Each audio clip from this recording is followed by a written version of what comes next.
Fala, meu amigo Jonatas. Fala, Ianai. Paz do Senhor, querido. Tudo bem? Paz, querido, tudo bem? E você? Tudo certo? Tudo certo. Graças ao bom Deus, tudo certo, meu irmão. Que maravilha. Muito obrigado por ter aceito o convite, participar dessa live, dessa conversa com a gente, né, especialmente sobre um tema que eu acho tão interessante aí, que é a teologia. E você é um menino de ouro, menino estudioso, formado, né, em teologia, então é muito legal a gente ter alguém aí que possa responder algumas perguntas e a gente possa trocar uma ideia, bater um papo sobre esse tema aí. Jonatas, desde já eu queria que você se apresentasse, né, falasse um pouquinho sobre a tua formação, tua carreira, né, o teu envolvimento com a teologia também. É muito legal.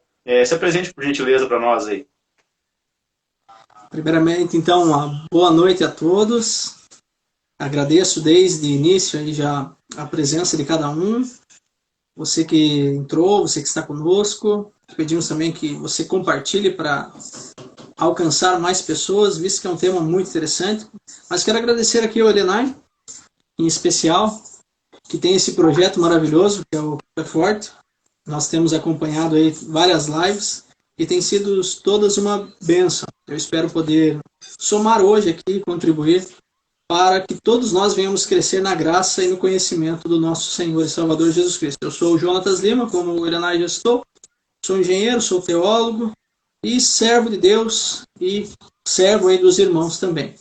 É uma alegria muito grande aí poder falar uma coisa que eu amo, eu sei que o Elenai também ama, eu sei que quem está entrando também ama, que é a teologia em si, né? O estudo acerca da Bíblia, acerca de Deus, acerca da história, acerca da filosofia, enfim, tudo que nos aproxima de Deus, isso engloba a teologia. Apesar de ter algumas discussões, né, entre os seres humanos acerca de alguns assuntos, mas tudo isso é em prol sempre de aproximar-nos de Deus. Perfeitamente. É sempre importante. Eu sei que, na verdade, Jonatas, até me perdoe, para quem está nos ouvindo aí, me perdoe, a gente nós não pensamos essa pergunta, não te mandei, mas às vezes existem pessoas que são formadas em teologia e seguem a profissão, né, de teólogo. Teólogo é uma profissão, a pessoa estuda, dá aula e tal. Você é um teólogo, mas você não segue profissão. Você é engenheiro formado, tem uma profissão, uma carreira brilhante na área de vendas também, na área de vendas técnicas. Como que você observa essa importância de se estudar teologia, não só apenas para quem vai dar aula, não só para quem é pastor, não só para quem é professor, mas para todos nós, né? A importância de estudar teologia. Como que você aconselha, né, quem está nos escutando aí, a estudar essa matéria, a estudar essa ciência aí que é a teologia? Então tá, se você me perguntasse assim, né, todos podem estudar teologia? Eu diria que sim, tá, Elenai? Sim, todos podem estudar. Eu aconselho a todo jovem, adulto, adolescente que quiser estudar a palavra de Deus, estude. O que é a teologia, né? A teologia engloba a palavra, que estou aqui na minha mão, mas vai integrar tudo isso, a história, a filosofia, a antropologia, há tantas ciências, né, que nos fazem entender melhor quem nós somos, para onde iremos, né, por que estamos aqui, por que o mundo está dessa forma, né, melhora a nossa cosmovisão. Enfim, a teologia ela nos abre realmente a mente, e o principal, Elenai e todos os que nos ouvem, a teologia tende a nos aproximar de Deus, tanto que é um perigo quando a teologia afasta alguém de Deus. Ok? Talvez ela não esteja sendo lecionada ou estudada da forma correta. Porque a teologia tem que nos aproximar de Deus. Quando eu estudo sobre algo na Theos, né, que é Deus, Theo, e logia estudo, ou seja, eu estou estudando acerca do Criador, isso tem que me fazer com que eu me aproxime do Criador. Lembrando sempre, né, Deus nos criou para relacionamento. Então, a teologia tem que melhorar o nosso relacionamento com Deus, com o próximo, e todas essas áreas aí a teologia ela tem que abranger. Então, você que quer estudar teologia, estude. Você pode estudar, você pode seguir outra carreira.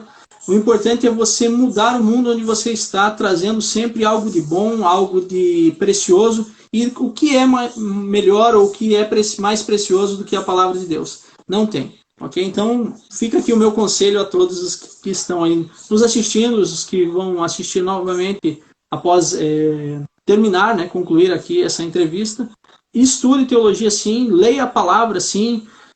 Tinha um ditado antigo, um boato antigo, Helena, não sei se você já ouviu, mas que quem lia a Bíblia toda ficava maluco, ficava louco. Gente, isso é um boato, tá? Isso não existe. Realmente, a Bíblia, a teologia, até mesmo a história, nos aproxima de Deus, ok? Então, essas são as minhas primeiras considerações referente à tua pergunta, Helena. Perfeitamente. Inclusive, isso que você comentou foi uma tradição, né, que foi oralizada por muito tempo, devido a alguns segmentos religiosos que não queriam, na verdade, que os fiéis lessem a Bíblia como um todo, né? Queriam deter o monopólio do conhecimento e tinham esse medo de que as pessoas lessem a Bíblia e questionassem essas lideranças de determinados segmentos religiosos. Então, aprisionando, de uma certa forma, religiosamente as pessoas. Então, pelo contrário, nós aconselhamos que as pessoas leiam a Bíblia, né? E antigamente, como você bem colocou, existia esse burburinho criado por próprias lideranças de alguns segmentos religiosos para dizer, olha, quem lê a Bíblia toda fica louco. Porque as pessoas tinham medo de ler a Bíblia. E aí, lógico, não lendo, não surgiam os questionamentos, não surgiam as dúvidas. E aí, então, elas permaneciam, de uma certa forma, numa certa cegueira espiritual, né? Então, é muito importante que a gente entenda isso, que a Bíblia, quando Cristo veio, né, ele veio exatamente para quebrar isso, né? Ele veio para que a palavra de Deus fosse entregue a todos, né? Então é muito legal essa tua colocação. Até, inclusive, eu estou lendo agora, mais uma vez, Confissões de Agostinho. E Agostinho, rapaz, quando ele começa ali, já nas primeiras páginas, quando ele começa a falar sobre a invocação a Deus, é muito interessante que ele começa exatamente falando assim, o Senhor é tão grande que o Senhor está em todo lugar. Então, se o Senhor está em todo lugar, o Senhor está em mim. Então, como é que eu vou invocar alguém que já está em mim? Porque se eu invocar o Senhor para mim, significa que o Senhor não está em mim. Mas o Senhor está em todo lugar. Como é que eu vou invocar alguém que está em todo lugar? Sabe, é muito interessante a gente entender que a teologia, falar, estudar sobre Deus, não é uma coisa simplesmente assim de pegar e ler a Bíblia, mas é também pensar, é raciocinar, é filosofar, né? É conhecer a história. Então é muito legal isso que você pôs mesmo, que a teologia é algo muito lindo, muito, muito completo. Ela envolve filosofia, ela envolve a própria teologia em si, o estudo, e ela termina na sociologia, que é quando você acaba derramando, né, esse amor de Deus através da sua vida sobre a sociedade, mudando o ambiente em que a gente vive. Isso é muito bom. E eu já queria aproveitar já nesse sentido e fazer uma pergunta para você. Alguém fez uma pergunta na caixinha do Instagram lá. Quantas vezes se você já leu a Bíblia toda, né? Quantas vezes, se você já leu, quantas vezes você leu? E qual que é o livro, a passagem bíblica que mais te chama a atenção, que mais te atrai? Legal, gostei muito da pergunta. Eu estou vendo bastante amigos meus ali entrando, tanto aqui de Joinville, colegas, pessoal de Piraquara, um forte abraço. Tá? Que Deus te abençoe, cada um que está entrando, cada amigo que está fazendo parte aí dessa live. É uma alegria ter vocês. Queridos, já li sim a Bíblia toda. Quantas vezes? Eu vou dizer uma vez, porque só uma vez eu marquei, tá, Helena? Inclusive marquei porque, sendo bem aberto aqui, eu demorei 10 anos, ok? Para ler a Bíblia. Tem gente que lê todo ano. O que eu fiz? Eu comecei a marcar os textos que eu estava lendo, só que eu não estava somente lendo, eu estava estudando eles. Então teve capítulos, por exemplo, que eu fiquei meses no mesmo capítulo. Então, eu demorei para marcar um marcador de Bíblia. Isso eu já tinha lido muitas coisas antes, enfim. Mas eu demorei, assim, do tempo que eu comecei a marcar até finalizar, Helena, 10 anos. Então, fica isso como uma dica para quem está aí, que você pode ler a Bíblia. Tem os planos de leitura anual, que eu acho muito bacana quem faz, não desoriento, né? Eu acho legal. Ok, eu não aderi ao plano anual, não aderi, talvez agora, talvez vou aderir aqui junto com as minhas pequenas, quando elas ficarem maiores, ok? Mas eu não aderi porque eu fiquei estudando ponto a ponto, entendeu, Helena? A ponto de marcar. Tem livros que eu já li mais de 30, 40, talvez 50 vezes, livros da Bíblia. Mas eu não marquei, ok? Então, dizer assim, eu já li 2, 3, eu acho bonito. Eu tenho um amigo meu aqui de Joinville que já leu 34 vezes a Bíblia. Foi meu professor, inclusive, muito legal, entendeu? Mas eu, particularmente, não fico marcando, até para não correr o risco de ficar soberbo e dizer, não, eu já li. Esse meu amigo não faz isso, ok? Mas tem gente que faz, eu já li 50 vezes a Bíblia. Então, eu acho que vale muito mais você ler, claro, tem que ler toda, mas você tentar praticar, tentar entender aí todos os textos, que existem realmente alguns textos bem difíceis. Sim. Inclusive, essa live é um pouco para isso, né? Para desmistificar alguns textos, enfim, para tirar a dúvida aí do pessoal. Sobre o versículo que eu mais gosto, que eu vi que essa pessoa perguntou, o versículo da Bíblia que eu mais gosto, ou a passagem que eu mais gosto, ela está lá em 1 Coríntios, no capítulo 15, e no versículo 51 em diante. Ok? Eu estou até abrindo a minha Bíblia aqui, só para citar de forma fiel, ok? Que diz assim, eu estou com a versão a TB, tá? A tradução brasileira, aqui em minhas mãos. Diz assim, eis que vos digo um mistério, nem todos dormiremos, mas todos seremos mudados ou transformados. Num momento, no abrir e fechar de olhos, ao som da última trombeta, a trombeta soará, os mortos serão ressuscitados incorruptíveis e nós seremos transformados. Pois é necessário que este corpo corruptível se revista da incorruptibilidade e que este corpo mortal se revista da imortalidade. Mas quando este corpo corruptível se revestir da incorruptibilidade e este corpo que é mortal se revestir da imortalidade, então cumprir-se-á a palavra que está escrita. Tragada foi a morte na vitória. Onde está a morte, teu aguilhão? Onde está o inferno, a tua vitória? Ora, o aguilhão da morte é o pecado, a força do pecado é a lei, mas graças a Deus que nos dá vitória por nosso Senhor e Salvador Jesus Cristo. Portanto, meus amados irmãos, sede firmes e constantes, sempre abundantes na obra do Senhor, sabendo que o vosso trabalho não é vão no Senhor. Esse é o meu texto preferido, para quem perguntou. Maravilha. Mas tem outros, tá, que eu amo, mas esse eu gosto muito. Maravilha. Para quem talvez esteja começando a ler sistematicamente a Bíblia agora, eu quero começar uma leitura sistemática da Bíblia. Por onde que você aconselha, por onde ela começar? Começa lá do Gênesis, vai até o Apocalipse, ou começa pelo Novo? O que você orienta, assim? O que você acha? Olha, eu sou discipulador aqui, né, na IAD, aqui em Joinville. Eu sempre oriento a pessoa a começar pelo Novo Testamento. E não por Mateus, inclusive. Por Marcos, ok? Pelo Evangelho segundo Marcos, que é o segundo livro do Novo Testamento. Leia Marcos, depois volte para Mateus, vá para Lucas, João, Atos, Romanos e assim por diante. Essa é a minha orientação. Comece sempre no Novo Testamento, que não que o Antigo Testamento não seja válido, ele é extremamente válido, ele nos ajuda a entender melhor o Novo. Então, se você já leu o Novo e você vai ler o Antigo, você vai ter um esclarecimento melhor da Palavra de Deus. Perfeitamente. Muito bom. Vou aproveitar aqui. Pessoal, quem está entrando, obrigado aí o Odair Vicente, está mandando um abraço aí para o Jonatas. Os demais que estão entrando também, gente. Queria pedir para vocês, quem quiser, dá tempo ainda de mandar algumas perguntas, tá? Quem quiser, tem um ícone aqui ao lado, que é uma conversinha ali que tem uma interrogação, clica ali e faz a sua pergunta. E a gente vai estar lendo a sua pergunta aí para o Jonatas respondendo, a gente vai conversando junto, tá bom? Bom, vamos lá para mais uma pergunta então, Jonatas. Aproveitando que final de semana foi uma das maiores comemorações do cristianismo, que a empresa Google ignorou, né? Inclusive, nos doodles da Google, né? Comemorou o calendário chinês, comemorou tanta coisa, mas a Páscoa eles esqueceram, mas tudo bem. Só esqueceram da Páscoa. Oi? Só esqueceram da Páscoa? Só esqueceram da Páscoa, coisa incrível. Para você, João, o que você explica, qual para você e como que você explica para nós o significado da Páscoa? Qual que é o significado da Páscoa? Porque às vezes a gente sabe, né? O pessoal sabe, Páscoa não é coelho, Páscoa não é chocolate, tudo bem. Mas o que é Páscoa? Excelente pergunta aí de quem participou, né? Já mando mais um abraço aí pro pessoal que está nos assistindo, estou vendo vários amigos.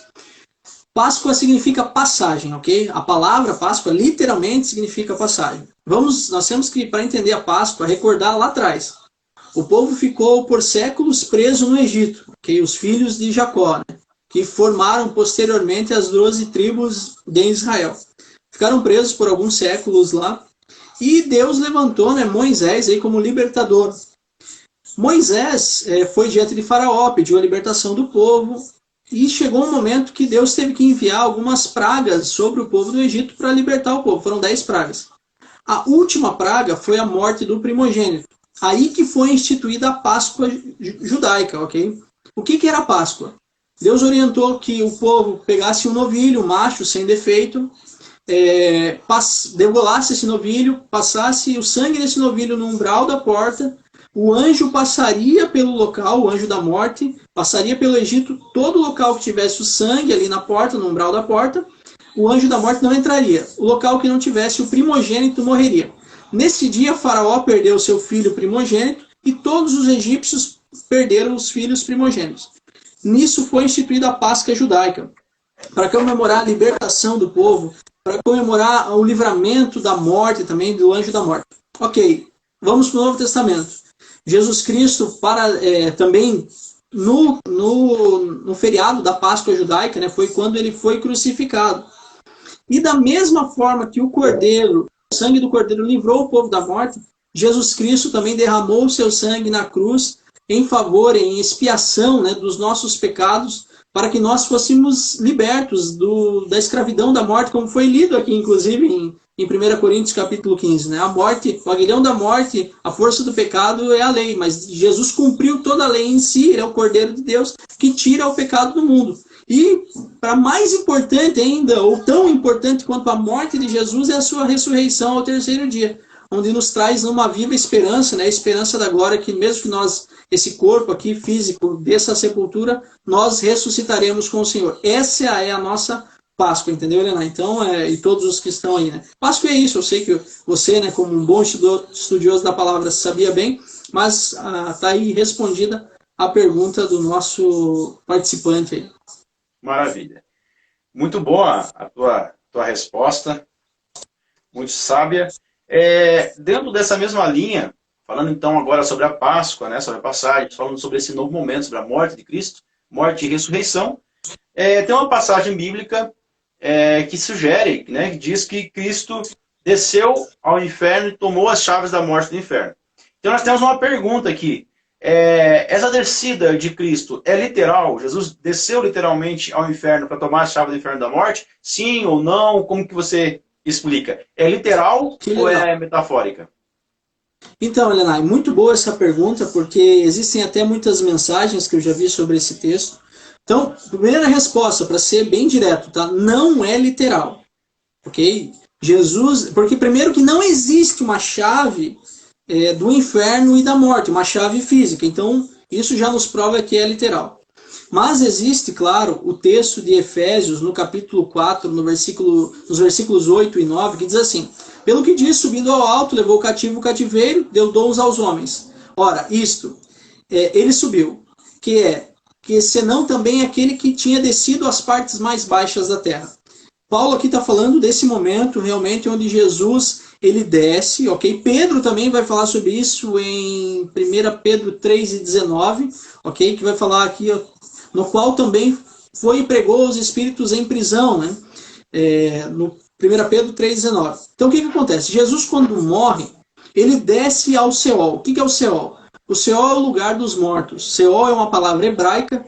Para a mesma palavra, nós temos Hades no grego, ok? Que nós, no português, chamamos de inferno. Mas esse local, inclusive, fica muito nítido isso na passagem do rico e de Lázaro, que esse local ele tinha algumas repartições. Por exemplo, o rico, quando morre, ele vai para o lugar de sofrimento, que no grego nós poderíamos chamar de Geena, que é o local de sofrimento. A Bíblia vai dizer que tem um abismo e tem o seio de Abraão, onde está Lázaro, que ali morreu, né, e acreditava na lei, enfim, era uma pessoa justa e que sofreu. O rico, não porque ele era rico, não fique bem claro isso, mas porque ele não seguia a justiça de Deus e ele foi, então, para o Geena, no local de sofrimento. Jesus, ele desce sim ao Seol, Mas ele não precisa ir até o Gênesis, claro que ele prega, ele se revela, na verdade. Né? Então pense lá no seio de Abraão. Está Jó, né, que descreveu assim, eu sei que o meu Redentor vive e por fim se levantará. Está Abraão, está Isaac, está Jacó, estão os profetas, estão tantos personagens aí da Bíblia que quem está aqui conosco, eu sei que ama a palavra de Deus, ama a Bíblia, por isso que está assistindo essa live, por isso que colocou essas perguntas, para querer aprender mais sobre Deus. Então o que acontece? Jesus chega lá e diz assim, olha, eu sou aquele que vocês esperavam. E ele leva cativo o cativeiro. Então ele leva esse pessoal que está ali, esse pessoal que já tinha seguido a justiça de Deus. Não que ele leve o pessoal que estava em sofrimento, não é isso. Ele se revela, ok? E traz a justiça de Deus, porque ele é a própria justiça de Deus. Então ele leva, por isso que diz, ele desce, leva com cativo o cativeiro e dá dons aos homens, ok? Mas não existe essa chave física, como alguns dizem, ok? É metafórico e Jesus tem todo o poder, lembrando que ele é 100% homem, 100% Deus, né? Ele foi aqui na Terra, mas nesse momento ele estava 100% Deus, então não tinha realmente como ninguém se opor ao Cristo, ainda mais que ele acabou de cumprir a lei nesse exato momento, trazendo então possibilidade de redenção a todo o mundo. Maravilha. Isso que você falou agora daria uma aula aqui só sobre hermenêutica e interpretação bíblica, né? Esses pontos Sim. que você observar. Como que eu observo se uma descida, se uma ação ela é literal? Observar todo o contexto, né? O que o contexto diz? Você matou a charada, né? Existe uma chave literal do inferno? Não, não existe. Opa. Então aqui dentro desse texto, você já tem uma metáfora incluída. Não existe uma chave física para o inferno. Sim. Então, opa, o termo metáfora já tem aqui dentro.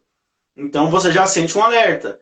Então é muito importante as pessoas entenderem isso. Até domingo nós falamos com nossos jovens sobre isso. Cada vez que você vai fazer uma interpretação, isso não é só bíblica, mas interpretação de qualquer texto, você tem que colocar os óculos do autor, né? O contexto em que ele estava vivendo, o contexto político, o contexto econômico, o contexto geográfico, como que era o contexto sociológico, qual que foi o estilo literário que ele usou. Tudo isso, você colocando esse óculos do autor, você vai fazer, obviamente, uma leitura e vai chegar mais próximo do que ele quis dizer. Porque todo escritor quis dizer algo.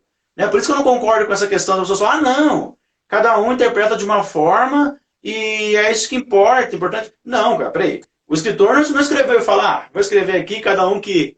Não, existiu, né? Existe uma verdade ali. E é importante as pessoas colocarem esse óculos na hora da interpretação bíblica. Por exemplo, eu fui questionado esses dias por um menino, ele me perguntou por que a Bíblia regulamentava a escravidão, por exemplo.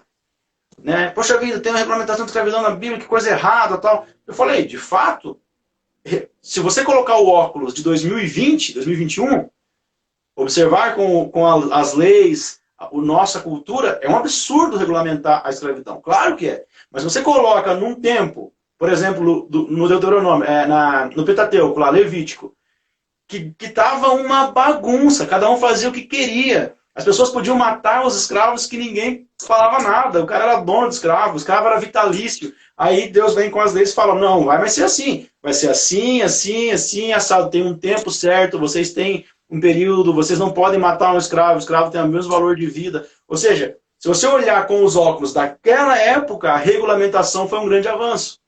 Então isso que é importante. Perfeito. Da mesma fato, você falar, se um presidente hoje vier e colocar ali 16 horas diárias de trabalho, você vai falar, gente, que absurdo, 16 horas diárias de trabalho.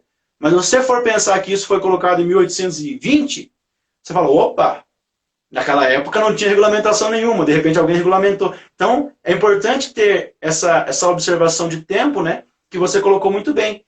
Então, como que eu interpreto essa literal? Observo o contexto como um todo. O contexto tem metáfora. Então, é muito, muito legal. Você queria comentar mais alguma coisa nesse sentido? Não, só quero mandar um abraço pro Júlio aqui, Júlio Barcelos, meu gestor. Opa. Eu vi que entrou aí, está conosco também. Maravilha. Muito bem.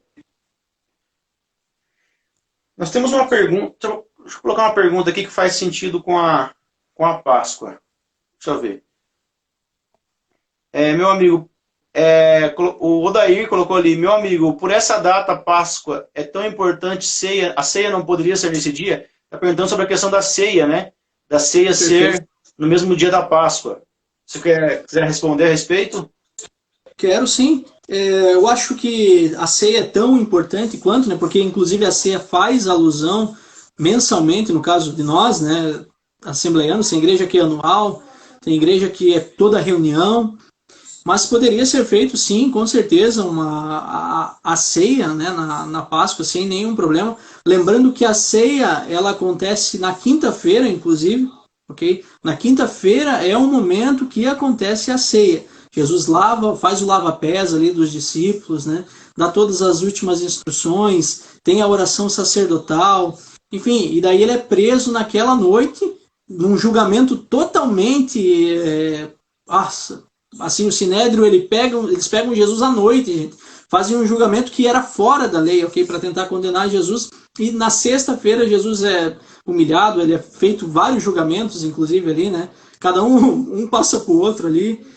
E Jesus então é crucificado. Mas poderia ser feito assim. A ceia é tão importante quanto a Páscoa, porque inclusive a ceia ela tem por função relembrar e anunciar, né, a morte e ressurreição do Senhor Jesus. Maravilha. Eu vi Excelente. também o Luiz Fernando aqui, né? Segundo pastor ali do Guanabara, um forte abraço a ele. Maravilha. Isso mesmo, Luiz Fernando mandou aqui um abraço a você. Um abraço também. Muito bem. Pessoal, assim como o Odair, vocês também podem mandar perguntas, fiquem à vontade, tá? O Jonatas vai responder todas. Se eu não souber, eu pergunto para o Elenay. Nem vem. Vamos lá. Odair, você mandou uma outra pergunta aqui que eu não estou conseguindo compreender muito bem. Se você puder mandar de novo. Eu acho que talvez o corretor ali colocou outra palavra que eu não estou conseguindo interpretar. Se você puder mandar de novo, Odair, eu agradeço. Muito bem. Como nós estamos falando sobre Páscoa, eu acho importante uma pergunta que a gente sempre ouve. Tá? Pessoal, vocês mandaram as perguntas, tá? Eu estou respondendo, só que as perguntas foram muito diretas, então eu estou contextualizando a pergunta, né, para a compreensão. Nós estamos falando sobre Páscoa, então morte, ressurreição de Cristo, nova aliança. Então, igual você comentou, poxa, começa a ler pelo Novo Testamento, depois vai para o Antigo. Talvez quem faz uma leitura rasa ou sem muito conhecimento, talvez consiga enxergar dois deuses. Um Deus do Antigo Testamento, um Deus que pune, um Deus que mata, um Deus que não deixa passar nada, e de repente Deus fala assim, tá bom, não vou mais ficar tão bravo assim, tá aí o meu filho, fica mais tranquilo a coisa, e parece que Deus fica bonzinho de repente. Existe dois deuses, né? Ou existe um Deus antes e um Deus depois? Um Deus antes de Cristo e um Deus depois de Cristo? Então é uma pergunta que as pessoas fazem muito. Por que Deus era mau no Antigo Testamento e agora Deus fica bom no Novo Testamento? O que aconteceu? Existe isso, Jonatas? O Deus é diferente no Antigo e no Novo? O que acontece? Assim como todas as perguntas feitas, né, pelo pessoal aí, achei fantástica essa pergunta. Muito obrigado quem mandou. Então, primeiro nós temos que lembrar lá de trás, lá do início mesmo, princípio, né?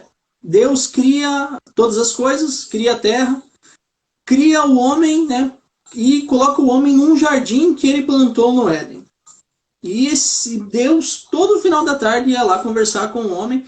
Enfim, conversar. Pensa o seguinte, Deus sabendo todas as coisas, mas ele ia lá para se relacionar com o homem. Resumidamente, é isso, ok? Só que Deus deixa um mandamento, né, para eles, olha, não comam dessa árvore aqui, a árvore do conhecimento do bem e do mal, né? O restante vocês podem comer tudo, crescer, multiplicar e tudo mais. Então tá, o homem desobedece ali, né? A serpente engana a mulher dá a fruta ao homem, o homem come também, eles acabam pecando, se escondem de Deus, e a partir dali começam então os homicídios, os enganos, os adultérios, enfim, tudo quanto é pecado. E Deus, ele nunca quis que o homem vivesse nessa escravidão do pecado, Helena.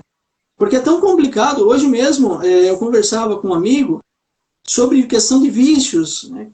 O quanto é difícil, né? Pessoas com vícios ali acabam fazendo coisas que não agradam a Deus, enfim, prejudicam as suas famílias, prejudicam a si mesmo. E o que acontece? O pecado sempre chateou Deus, porque Deus ele é santo. E Deus criou o ser humano para que o ser humano vivesse bem, Elianai. Ele quer que você seja feliz. Ele quer que a tua família, Elianai, seja uma família abençoada. Aos que estão nos ouvindo, Deus quer que você tenha uma vida plena, uma vida abundante, uma vida abençoada. Só que o que acontece? O povo se desvia totalmente, cada vez mais vão piorando. Até que Deus é obrigado, não vou dizer assim obrigado, mas ele tem que vir e lançar juízo sobre a terra, que é através do primeiro juízo de toda a humanidade, que é a Arca de Noé, onde ele começa novamente tudo com Noé e sua família. A partir de Noé, ele continua, vai indo, ele acha um camarada lá em Ur, um camarada show de bola, um homem cheio de fé, Abraão, e escolhe Abraão, só que Abraão acaba se envolvendo em mentiras, acaba se envolvendo com outras coisas, enfim. Mas mesmo assim, Abraão acaba tentando uma ajudinha para Deus, que é um perigo, a gente não precisa ajudar Deus, Deus sabe todas as coisas. E o que acontece? Deus então escolhe o filho de Abraão, o Isaac, para formar uma grande nação, que é a nação de Israel. Só que essa nação acaba se desviando, né? Vou resumir um pouco da história aqui. Ela acaba se desviando e Deus vai lançando seus profetas. Deus vai colocando juízes ali para ajudar o povo. O povo pede um rei, Deus já tinha escolhido um rei, que é Saul, que Deus escolheu Saul como rei. Ok? Depois vem Davi e tudo mais. Só que Deus vai sempre escolhendo pessoas para alertar o povo. E Deus sempre diz, olha, se vocês andarem nos meus caminhos, se vocês fizerem isso, e coloca, estabelece, inclusive, a lei, né? A primeira nação com uma lei ali, realmente escrita, né? O povo de Israel, imagine receber a lei do próprio Deus, né? Que coisa mais linda, que coisa maravilhosa. E Deus queria que esse povo levasse essa justiça de Deus para os outros povos, e os outros povos não quiseram, enfim. Deus tem que realmente, em alguns momentos, até porque você falou a questão da cultura da época, não permitir algumas coisas, como os casamentos mistos, né, com outros povos e tudo mais. E a gente vai lendo ali, vai vendo talvez um Deus um pouco rude. E eu vou te dizer,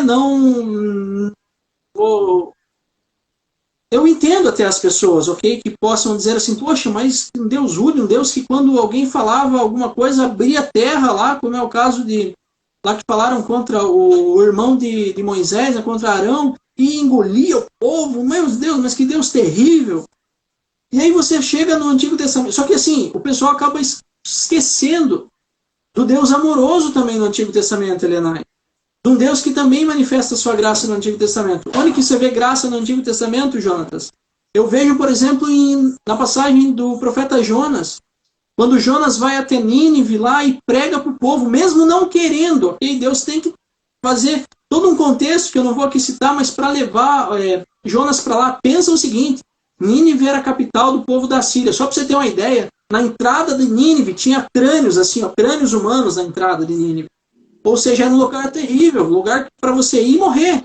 Ok? Se você não fosse ali adepto ao Império Assírio. E Jonas tem que ir para lá e ele começa a pregar, dizendo que Deus destruiria Nínive se eles não se arrependessem. Só que detalhe, o povo se arrependeu, Elenai.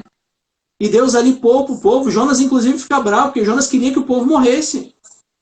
Entendeu? Jonas, ele foi amoroso, realmente. Ele pregou, mas ele sabia o quanto esse povo já fez mal aos compatriotas dele ali. Então, a gente tem que imaginar sempre o contexto. Só que nisso eu vejo a graça de Deus, Elenai. E tantas outras vezes eu vejo a graça de Deus, o relacionamento de Deus lá, trazendo lá para Moisés, né? O povo peca, Deus diz, Moisés, eu vou fazer de ti uma grande nação. E Moisés, como um grande líder, ele fala, não, Senhor, não faz isso. Então ele pensa, é um Deus amoroso, que está, só que é um Deus justo também. Tanto é que se você olhar no Novo Testamento, para cumprir a justiça divina, Deus envia o seu Filho e passa por tudo aquilo que nós já citamos aqui anteriormente na live. Jesus tem que se sacrificar, ele tem que ser feito de cordeiro, ele tem que ser feito expiação em si mesmo, com o seu corpo, com o seu sangue. Então, Deus, para cumprir a sua justiça, o Filho dele, ele não poupa. Por isso que o escritor aos Hebreus vai dizer assim, olha, aquele que nem... que se a gente galgar os pés no Filho de Deus, ok? Ultrajar o Evangelho da graça, nós não vamos fugir da ira vindoura, entendeu? Então, Deus, ele é justo, ele é amor, claro, ele é todo amor, mas ele também é justiça, ele quer que o povo... E detalhe, a justiça de Deus é para que você e eu venhamos viver melhor, tanto com Deus e uns com os outros, Elenai. Então, se a gente olhar, existe o mesmo Deus lá atrás. Claro que em pessoas, né, se a gente fosse entrar na Santíssima Trindade, lá atrás era Deus, o Espírito Santo descia em alguns profetas, em alguns momentos, esse profeta proclamava a palavra, depois saía o Espírito Santo de novo e ele continuava a sua vida, e tem tantos ministérios proféticos do Antigo Testamento. Claro, Jesus veio em carne, né, nasceu como homem, a gente consegue entender melhor esse Deus, porque ele nasceu como eu e como você, com as mesmas dificuldades, né, mas ele não pecou, ele conseguiu vencer sem pecar. E aí, a gente vê que depois Jesus deixou o Espírito Santo para nos conduzir. E então, é o mesmo Deus no Antigo Testamento e é o mesmo Deus no Novo Testamento. Eu espero ter sido claro aí, foi um pouco longo, mas eu espero ter ajudado aí quem perguntou. Não, maravilha. Show de bola. Existem respostas que exigem, né, uma contextualização, é importantíssimo. Apenas falando sobre Jonas, eu acho muito interessante, a história de Jonas é uma espécie de um tapa na cara da gente. Que Deus foi tão bom, tão bom, tão bom, que enviou Jonas, e você começa a ver todo mundo obediente ali, todo mundo escutando. Né? Os homens que estavam dentro, Jonas começa desobedecendo, mas os homens que estavam dentro do barco obedeceram, jogando Jonas. O grande peixe obedeceu Jonas, obedeceu a voz de Deus, né? A cidade ouviram a voz, o rei, a população, os animais, todo mundo entrou. Quando ele vai para acompanhar a boboreira, né? Ela obedece, o bichinho obedece, todo mundo obedece. O único que não obedece é quem está representando o povo de Deus ali. E ele não obedece exatamente no âmbito da misericórdia. Porque ali ele estava só vendo o Deus justiça. O Deus que, se alguém erra, ele pune. Mas ele não estava enxergando, inclusive isso é o Antigo Testamento, o Deus amor. O Deus que quando dá uma palavra, ele não dá uma palavra de condenação apenas, ele dá uma palavra de arrependimento também. E quando as pessoas se arrependem, ele tem amor. Ele é justo, mas ele é amor. Então, lá no Novo Testamento, para nós que estamos vendo o Novo Testamento, nós temos que entender, cara, que Deus é amor, mas não abuse, porque Deus é justo. Mas no Antigo Testamento você tem que perceber, Deus era justo, mas Deus também queria arrependimento, Deus queria amor. Então a gente tem que entender que parece que pende um pouco mais o pêndulo justiça no Antigo Testamento e amor no Novo, mas a grande realidade é que Deus está se manifestando das duas formas, no Novo e no Antigo Testamento. Dentro desse ponto, assim, foge um pouco da pergunta, mas você acredita em algumas correntes? É até importante, não tem problema a gente discutir isso, e as pessoas têm que observar, quem está nos ouvindo, que a teologia tem muitas correntes, né? E que não significa que alguém é mais salvo ou menos salvo, acredita de alguma forma. Você acredita que talvez o Antigo Testamento seja narrado de uma forma literária um pouco diferente? Por exemplo, eu vi algumas linhas teológicas, por exemplo, que acreditam que, igual quando algumas regiões, né, os hebreus, o Israel entrava e fala que mataram todos, foram todos exterminados ao fio da espada, mas em alguns capítulos depois você vê que existiam pessoas que estavam lá ainda. Então foi uma espécie de uma figura de linguagem que o escritor usou, que era algo muito usado na época, né? Uma forma literária de usar, conforme hoje, quando a gente vai discutir com alguém, a gente fala, nossa, acabei com ele na discussão. Você não acabou com ele, você ganhou a discussão, mas você usa um termo. Você acredita que possa ser que o Antigo Testamento, porque nós vemos ali mais o hebraico, né, sendo usado para o Antigo, e nós vemos ali o grego sendo usado para o Novo. Você acredita que isso também pode interferir na forma com que as pessoas enxerguem o Novo e o Antigo Testamento? Até pela influência da filosofia grega, por exemplo, João, o próprio Paulo, tem essa influência da filosofia grega, é um pouco mais polido a forma com que é falado. Né? Você tem lá um livro, não tem como você comparar um livro de Abacuque, um Naum, que eram pessoas que eram, e muitos outros, que eram boiadeiros. Você vai comparar com alguém, um Paulo, que é um filósofo, com o Tiago, que escreve uma carta impressionantemente linda de se ler. Existe a forma que é escrito, o estilo literário, você acha que também pode interferir na maneira com que as pessoas veem o Antigo e o Novo? Assim, Helenay, pode sim, ok, acredito que pode interferir, mas também não é importante que seja citado, né, que isso não extingue o que aconteceu, ok? Existe uma história, né, por detrás disso. Eu gosto muito de Flávio José, por exemplo, que é um historiador hebreu, ok? Então, existiu, claro, existem figuras de linguagem, e até é importante dizer sempre, quem está estudando a Bíblia, né?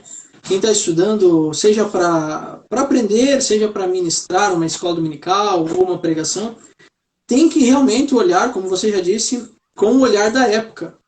Okay? E existem muitas enciclopédias boas, existem cursos maravilhosos aí. Hoje é muito acessível você estudar a palavra, né? Tem que lembrar que antigamente não era tão acessível, né? Alguns países ainda há vários dialetos, inclusive línguas, tá, Elenay? Para você ter uma ideia, são mais de 200 línguas que ainda não tem a Bíblia traduzida para o seu idioma. Então, mas assim, a gente sempre tem que olhar, né, da forma, tentar procurar o que o autor estava vivendo, a forma que ele estava ali vivendo, vendo, e a forma que ele escreve. Mas isso não extingue, por exemplo, do que você citou das guerras, ok? De realmente o povo dizimar o outro. Tá? Isso aconteceu, ok? Isso aconteceu. E a gente vai ver que por algumas orientações, ok? Mas não que Deus era mal, assim, mas Deus queria estabelecer novamente uma justiça. E pensa o seguinte, hoje, Helena, se acontecesse um negócio desse, o povo não perdoaria. Quem dirá antigamente? Inclusive, tanto que a gente vai ver que quando o povo poupa o outro, eles são castigados depois. Porque esse mesmo povo que foi poupado, às vezes, vão se tornar grandes nações que vão incomodar muito Israel. Então, a gente tem que lembrar o seguinte, a gente tem que confiar em Deus de uma forma assim, fé, né? Eu gosto de dizer, essa frase não é minha, eu ouvi ela e captei.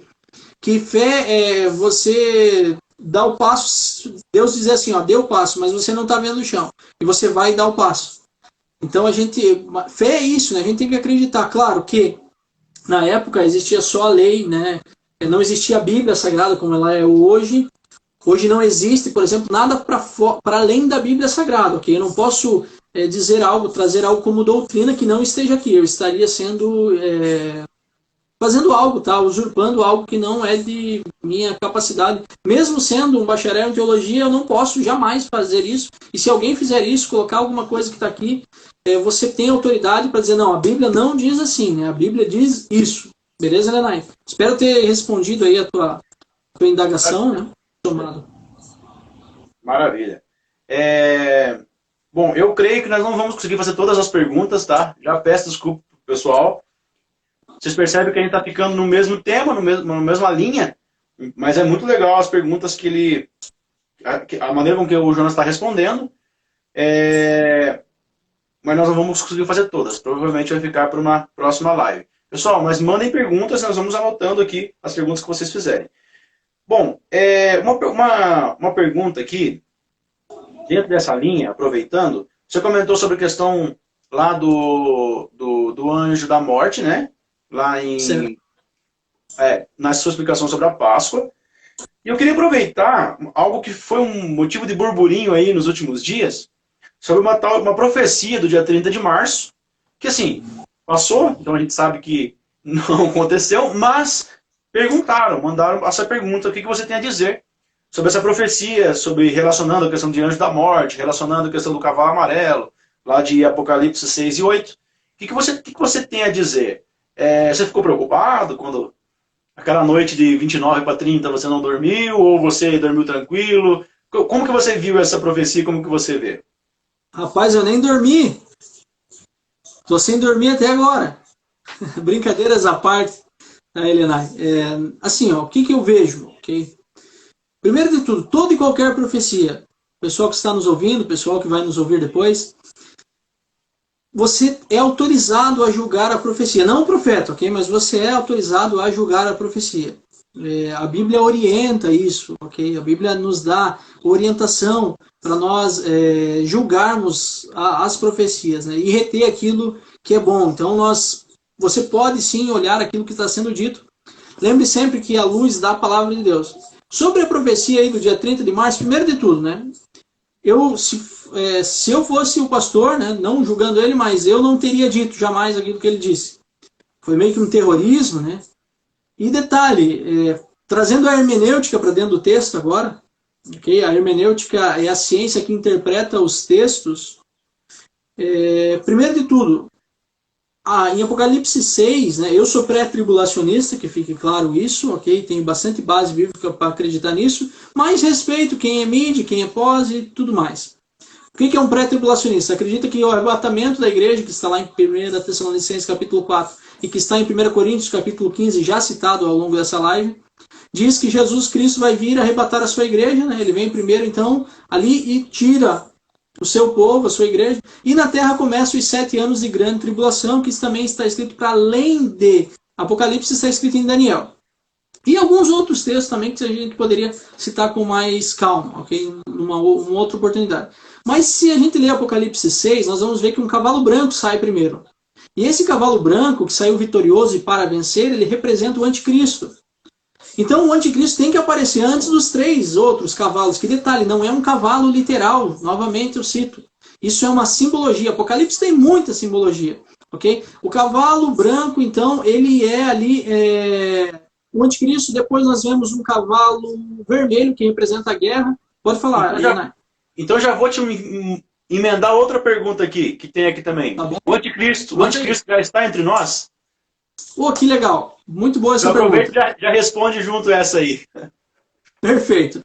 Assim, se eu disser que o anticristo está entre nós, eu poderia citar com total certeza que a geração do arrebatamento, a geração da segunda volta de Cristo, seria a nossa. Mas a gente não pode, porque a Bíblia diz que ninguém sabe, ok? Só Deus sabe. Jesus disse que nem ele sabia, mas ele estava dizendo como homem, ok? Sendo parte da Santíssima Trindade, o Espírito Santo sabe, Deus sabe, Jesus sabe, Deus e o Pai sabe. Mas esse momento só Deus sabe. O que João, né, na primeira epístola de João, no capítulo 4 e versículo 3, vai dizer que o espírito do anticristo já está entre nós, já desde aquela época. Imagine que essa epístola foi escrita lá quase ao final do primeiro século, depois de Cristo. Então já estava o espírito do anticristo e ele vem agindo no meio do povo, ok? Então, mas vai aparecer o homem mesmo, daí esse espírito vai tomar conta de alguém que vai ser o anticristo mesmo, ok? Então essa pessoa vai inclusive ser ajudada pelo falso profeta. A gente entraria em escatologia, daí levaria bastante tempo, né? Mas simplificando aqui seria isso: o anticristo aparece, depois vem a guerra, que é o cavalo vermelho, o cavalo preto, que é a fome, e o cavalo então amarelo, que é a morte, representa a morte, que ele quis usar como uma profecia. Depois ele quis até se justificar ali, mas não julgando o pastor que falou isso, longe de mim fazer isso. Mas realmente, primeiro de tudo, a profecia não é de Deus porque ela não se cumpriu, né? Segundo, a gente tem que olhar, cuidar através da Bíblia Sagrada para saber o que a gente vai falar para o povo. Inclusive eu estou aqui, né, tentando ser fiel ao máximo à palavra de Deus, e se eu não for, eu sei que o Elenar vai me corrigir, alguém que está aí vai me corrigir, mas a ideia, né, claro, eu estudo a palavra de Deus para inclusive não responder algo errado. Tudo que eu estou respondendo, eu estou pautando aqui na Bíblia Sagrada e na teologia, tanto que quando tem pontos que diferem. Por exemplo, eu falei, eu sou pré-tribulacionista. Então eu já deixei claro uma visão teológica que pode ser diferente da de alguém, mas que não vai também influenciar para a salvação. Certezas primárias e secundárias, eu poderia assim colocar. Ok, Lenay? Ficou claro? Perfeitamente. Maravilha. Eu acho que respondeu duas ao mesmo tempo, que é exatamente essa questão de você julgar até logicamente, né? Igual você comentou. Até logicamente. Você fala, poxa, biblicamente falando, não tem lógica um cavalo amarelo agora, que foi, no caso, essa profecia, conforme você disse, né? Falada por alguém que acabou causando um terror, na verdade, nas pessoas, que esse terror acaba sendo gerado por uma falta de conhecimento bíblico, né? Sim. Então, quem tem o conhecimento bíblico ali não ficou desesperado, né? Falou, poxa, igual você falou, com todo respeito à pessoa que falou, mas eu falei, não tem cabimento, não faz sentido nenhum, até pela questão lógica que você comentou aqui. Então é muito importante as pessoas terem isso em mente. E é por isso que é importante, Jonas, agora eu vou falar uma coisa muito legal aqui. Quem está ouvindo a gente agora ou depois, que entenda a necessidade de estudar a teologia. Eu falo, eu não vou estudar teologia. Porque, por exemplo, eu sou pré-tribulacionista. Como você comentou, sou pré-tribulacionista. O que muda isso para mim? Cara, isso muda muita coisa. Isso muda, se eu for pré, se eu for pós, o importante é acreditar na volta de Cristo. Não, porque dependendo se você é pré, se você é pós, se você é mid, se você é amilenista, se você é pré-milenista, o que você é, você vai acreditar em algumas informações que estão vindo ou não. Então, por exemplo, a marca da besta, né? As pessoas falam, a marca da besta, o chip é a marca da besta, não sei o quê. Cara, se você for pré-tribulacionista, você sabe que você não vai vir agora. Exato. Então, tem algumas coisas que você vai refutando, dependendo da oposição teológica. Então, por isso que é importante as pessoas entenderem isso, que posicionamentos teológicos não são simplesmente para dizer, eu sou pré, sou pós. Ou outra coisa que brigam muito hoje, né? Sou calvinista, sou arminiano. Não é simplesmente... existem outras coisas que fazem com que você aceite ou não, entenda ou não, dependendo do posicionamento teológico que você tem. Perfeito, Leonardo. Plenamente. Concorda? Então, igual você falou, você fez uma alusão, ou melhor, você fez uma interpretação de uma profecia baseada no teu posicionamento teológico, né? Eu sou pré-tribulacionista, então eu vou observar, poxa, se vai vir um amarelo agora dia 30, cara, a gente tem 4 dias para vir o branco, o vermelho, então não vai dar tempo, né? Então, assim, são coisas que você observando biblicamente lógicas, baseada no teu posicionamento escatológico. Cara, você domina o tema e a gente poderia ficar muito tempo falando sobre isso. Eu vou terminar aqui. Muitas perguntas, tá, gente? Peço perdão para vocês. Não vai dar para fazer mesmo, tá? Algumas dúvidas que a gente tem aqui que acabam sendo recorrente, sobre curiosidades bíblicas, tá? O pessoal mandou bastante. Mas também eu vou perguntar aqui algo que eu acho que é importante, porque está tomando conta das nossas redes sociais hoje em dia. Com o advento das caixinhas de pergunta, muitos pastores, muitos líderes religiosos têm colocado a caixinha de perguntas e falado, pessoal, faça suas perguntas. E o cara fica perguntando lá, pastor, é pecado eu tomar Coca-Cola? É pecado eu tomar vinho com a minha esposa? É pecado eu dormir só de cueca? Sabe, umas perguntas assim que...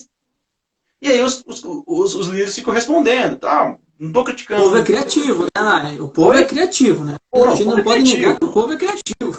E não só criativo, ousado, né? E faz umas perguntas. E aí o que eu tenho percebido? Não sei se você concorda comigo. Primeiro que é uma fuga. Você não tem coisas que você não tem coragem de perguntar para o teu pastor na tua igreja, você pergunta para um pastor virtual. Segundo, que a impressão que dá é uma espécie de... puxa, me fugiu o termo agora, que é quando você quer confirmar algo que você já quer algo, mas você quer que alguém confirme, né? Esqueci o termo agora que a gente usa. Um viés de confirmação, alguma coisa nesse sentido. Mas, o que você pensa a respeito disso?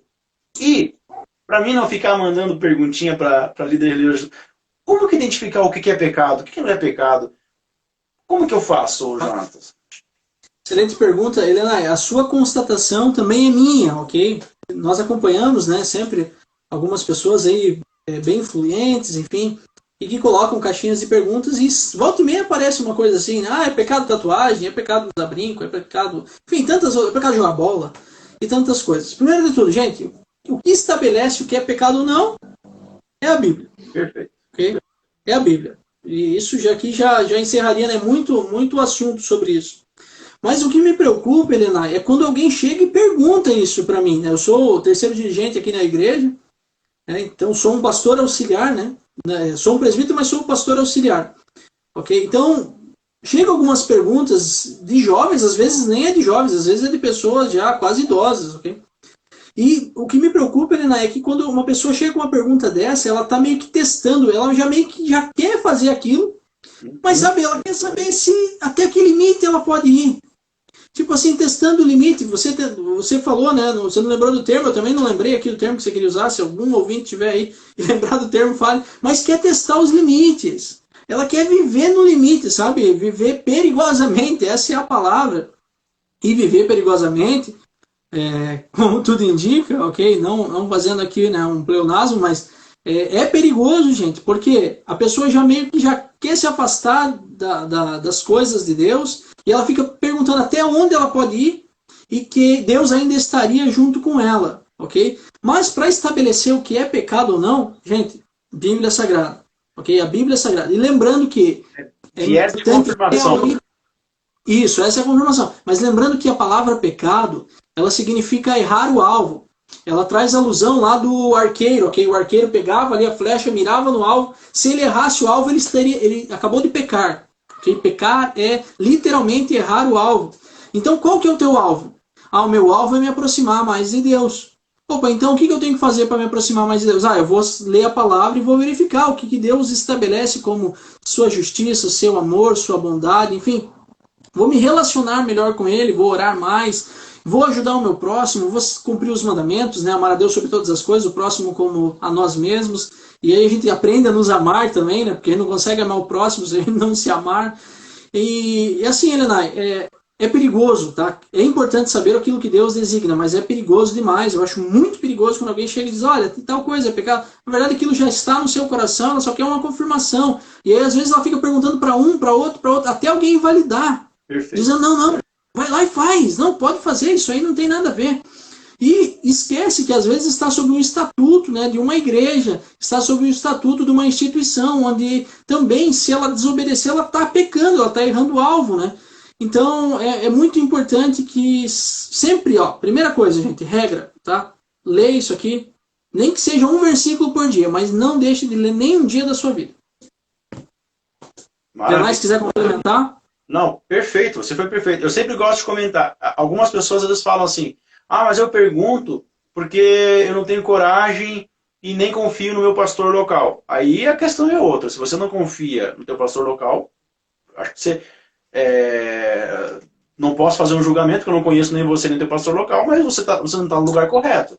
Né? Se você está congregando no lugar que você não confia no teu pastor, você prefere mandar uma pergunta para um outro que você não conhece pessoalmente, vai te responder. Então não faz sentido nem você estar congregando ali. Está pastoreando para alguém que você não confia. Talvez você tenha as suas razões, ou talvez você esteja errado, não estou aqui para julgar, mas o fato é que você está num lugar sendo pastoreado para alguém que você não confia, não faz sentido. Então, para mim não faz muito sentido ficar perguntando, é isso, não é. Por quê? Primeiro, como você falou, viés de confirmação.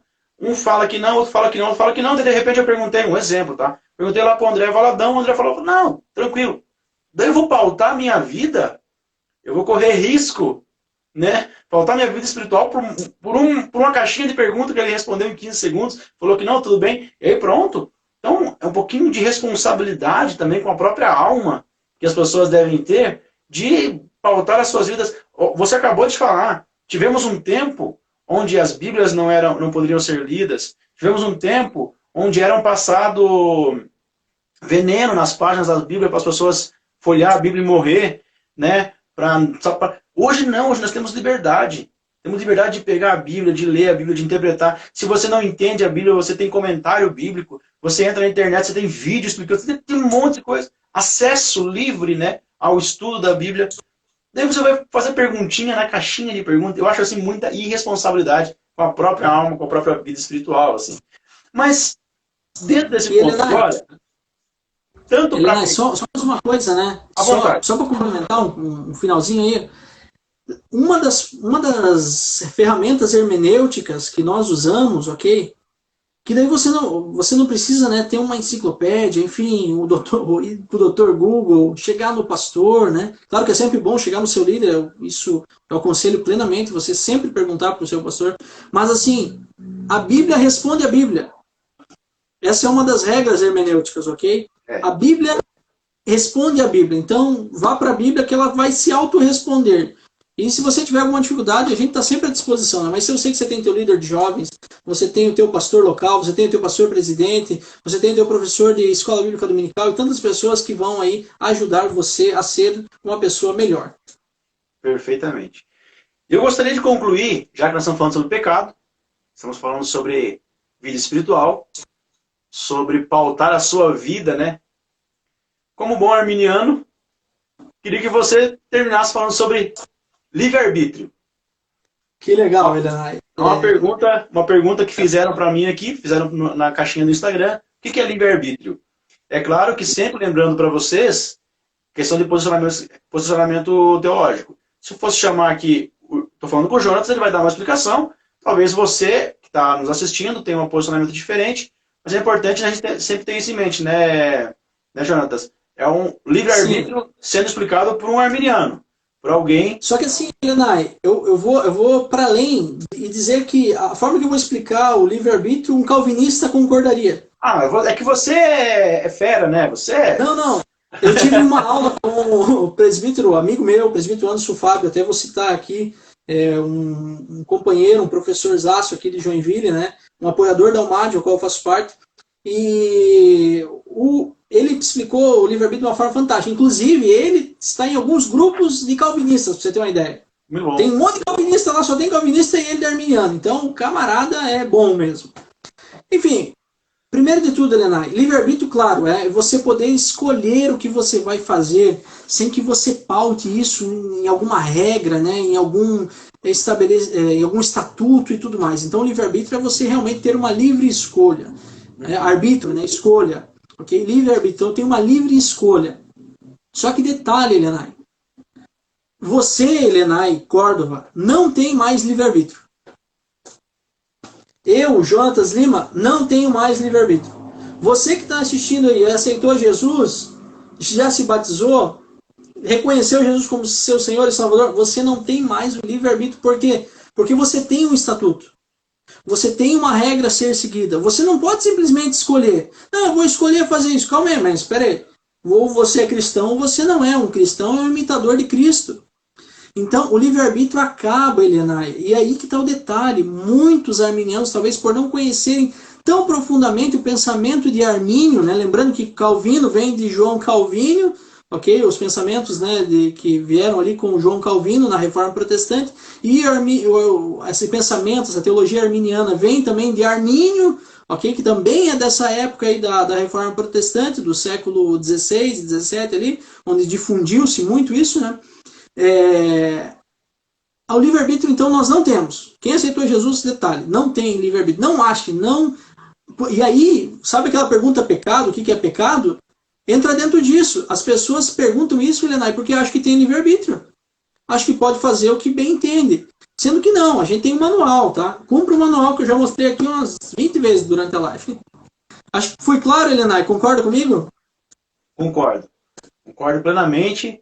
E, inclusive, uma das coisas... Esses dias eu conversei com um amigo meu que ele... Vou citar aqui como exemplo, ele era adventista. E ele saiu e hoje está numa comunidade. Não vem ao caso aqui a questão se ele está correto ou não está. Mas o que me chamou a atenção foi que ele falou assim, eu saí de lá porque eram muitas regras. Eu falei, tá, mas por que você saiu? Ele falou, porque tinha muita regra. Eu falei, cara, mas isso não é padrão para você sair de uma igreja. Falei, se você falar para mim assim, que tinha muita regra, e você não quer seguir, isso não é padrão de escolha.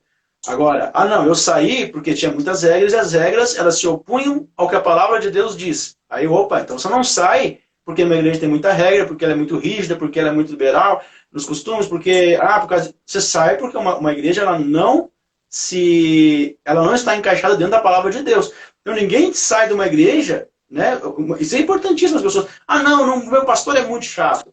Minha igreja é muito... Cara, nada do que você pensa, do que você quer, do que você acha, do que te deixa confortável ou não, é padrão para você mudar, não mudar, aceitar, não aceitar. Você acabou de colocar. Você não tem mais uma livre escolha.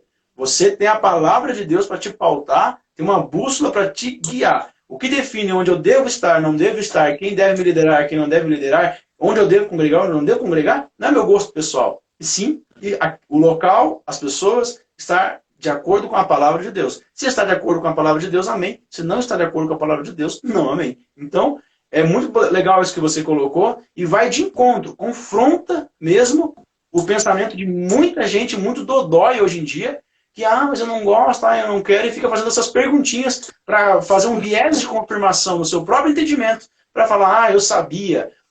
Fulano, ninguém concorda comigo.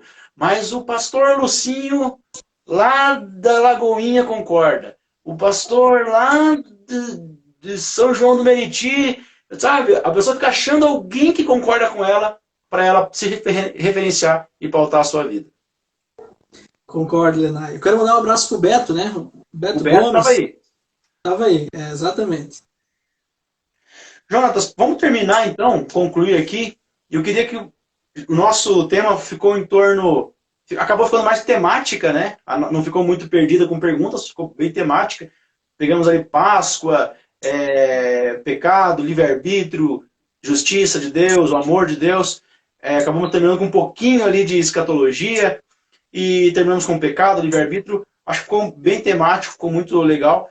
E eu queria que você concluísse dentro disso, sobre tudo isso que nós falamos, e também sobre a importância do estudo da palavra de Deus, do estudo da teologia, que você fizesse esse fechamento para a gente, aí aconselhando os nossos ouvintes a estudar a palavra de Deus e aconselhando a ter uma vida com Deus aí. O que você poderia nos falar nessa conclusão? Perfeito. Primeiramente, agradeço, Elenay, aí pela oportunidade, tempo destinado, pela nossa amizade, né, que é de longa data. Agradeço a todos que estão ligadinhos conosco, tem gente que está aí desde o início, todo o pessoal que entrou, que Deus te abençoe grandemente, em nome de Jesus, você e sua família. O que eu tenho de consideração é, se relacione com Deus. Deus quer se relacionar contigo, tanto é que enviou o seu filho, único filho, para morrer por mim e por você, e por todo mundo. Então não desperdicemos essa graça maravilhosa que ele nos deu. Ok? É graça, mas não foi de graça. E você tem um acesso grande à palavra de Deus. Hoje você tem no Google, você tem, claro que você tem que cuidar onde você vai pesquisar, ok? Mas você pode fazer cursos de teologia, bons cursos, você pode fazer faculdade de teologia, e você tem no teu celular a possibilidade de ter aí 100 versões da Bíblia Sagrada, em vários idiomas e tudo mais. Eu sempre, quando eu estou lendo e estudando, deixo até uma dica para o pessoal. Leia, você não entendeu muito o versículo, olhe em outra versão. Eu hoje fiz questão de trazer aqui a tradução brasileira. Eu não gosto, já fica aqui com consideração também, não gosto de Bíblia com nota de rodapé, ok? Nada contra, mas eu particularmente não uso. Eu tenho meu material de estudo, mas Bíblias de estudo, normalmente eu não uso para pregar, eu uso a Bíblia somente para não ficar preso ao que um autor específico falou. Eu gosto de olhar o que vários autores dizem e pedir ao Espírito Santo de Deus que me mostre realmente, né, o que ele quer falar naquele momento à sua igreja quando eu ministro, seja uma escola bíblica dominical, seja uma entrevista como nós estamos fazendo, live que eu faço na terça-feira, né? Já convido o pessoal aí para as 11 horas amanhã a seguir o perfil da Almádio, ok? Eu faço parte, né? Acaba que a gente sempre acaba representando, né? Não vim representando eles, mas eu mando um abraço grande aqui, né, ao meu pastor, Leandro Machado, que é o meu coordenador da Almádio. E na terça-feira, das 11 à meia-noite, nós temos o programa Spoiler da EBD, onde nós estamos estudando a revista da Escola Bíblica de Jovens, da CPAD, comentada nesse trimestre pelo pastor Natalino das Neves, que inclusive esteve terça-feira passada ali conosco, através do Telegram no estúdio. Eu quero até fazer, depois eu vou fazer um convite para o Elenay aí, para ele estar junto conosco uma terça-feira dessas, tá, Elenay? Você marca aí na tua agenda e verifica uma terça-feira aí, libera, a Suti libera, a Manuto libera aí, tá bom? E você vai participar conosco aí ao vivo. Vamos sim. Mas ame a palavra de Deus, porque Deus te ama demais. Se a gente conseguir viver esse amor, entender esse amor, nós seremos pessoas melhores, uns para os outros, mas principalmente para Deus, tá? Que a presença de Deus sempre aí te acompanhe, te guarde, te guie, hoje e sempre. Em nome de Jesus. Maravilha. Meu amigo Jonathan, muito obrigado por ter aceito esse convite. E, cara, eu acredito que nós vamos marcar uma outra live, porque nós ficamos devendo, né? Ficamos devendo várias respostas aí. E vamos marcar uma outra live, sim, para falar sobre isso. E talvez, vamos fazer uma live, que eu não sei o que você acha, vamos pensando, fazer uma live sobre interpretação bíblica. Uma live específica sobre hermenêutica, que é uma pergunta que eu recebo muito, inclusive, sobre o pessoal, como interpretar a Bíblia, né? Como seguir uma linha de interpretação. Muito obrigado e valeu mesmo, obrigado por compartilhar esse tanto conhecimento com a gente. Valeu, Jonatas. Eu que agradeço. Um abraço, Deus abençoe. Deus abençoe.